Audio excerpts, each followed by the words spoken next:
আগরতলায় সনাতনী হিন্দু সেনার বিক্ষোভ কর্মসূচি। আগরতলাস্থিত বাংলাদেশ হাই কমিশনারের কার্যালয়ের সামনে বিক্ষোভ। ইসকনের সন্ন্যাসী চিন্ময় কৃষ্ণ দাসের মুক্তির দাবিতে এই বিক্ষোভ কর্মসূচি। বাংলাদেশ হাই কমিশনের কাছে স্মারকলিপি পেশ সনাতনী হিন্দু সেনার। বাংলাদেশে ইসকন সন্ন্যাসী চিন্ময় কৃষ্ণ দাসের মুক্তির দাবিতে আগরতলায় বিক্ষোভ কর্মসূচি। আগরতলাস্থিত বাংলাদেশ হাই কমিশনের কার্যালয়ের সামনে বিক্ষোভ দেখায় সনাতনী হিন্দু সেনার ত্রিপুরা প্রদেশ কমিটি। সরকার হাই হাই হাই হাই হাই হাই হর হর মহাদেব।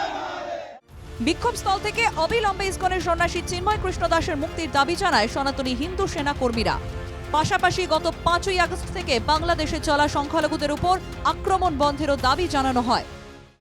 ন্যাক্কারজনক দুঃখের কথা জানাচ্ছি আপনাদের কাছে। বাংলাদেশে যে পরিস্থিতি, এটার জন্য দায়ী বাংলাদেশের বর্তমান সরকার। আমি খুবই নিন্দা জানাই এরকম ঘটনার উপরে, যারা এই রকম ইসকনের উপর এবং বাংলাদেশের সনাতনীদের উপর বারবার হামলা হচ্ছে, বারবার উৎপীড়িত হচ্ছে বাংলাদেশের হিন্দুরা। এটা কখনো মেনে নেওয়া যায় না। এদিন সনাতনী হিন্দু সেনার প্রদেশ কমিটির তরফ থেকে বাংলাদেশের সহকারী হাই কমিশনের কাছে একটি স্মারকলিপি দেওয়া হয়। এটা হচ্ছে 8 দফা যে দাবিটা, ওটা মানতেই হবে। কেন মানবে না ওরা? কি আছে এটার মধ্যে এমন যে মানবে না ওরা? মানতে হবে, না মানলে হবে না।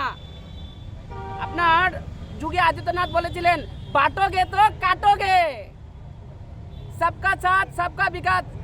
ঠিক আছে, কিন্তু আমরা যদি আলাদা আলাদা থাকি তাহলে কোনোদিন আমরা বাঁচতে পারবো না। সবাই একত্রিত থাকতে হবে। এদিন সনাতনী হিন্দু সেনা ত্রিপুরা প্রদেশ কমিটির এই বিক্ষোভ কর্মসূচিকে কেন্দ্র করে আগরতলাস্থিত বাংলাদেশ সহকারী হাই কমিশনারের কার্যালয়ের সামনে নিরাপত্তা ব্যবস্থা কঠোর করা হয়েছিল। আগরতলা থেকে সুদীপ নাথের রিপোর্ট, NK TV বাংলা।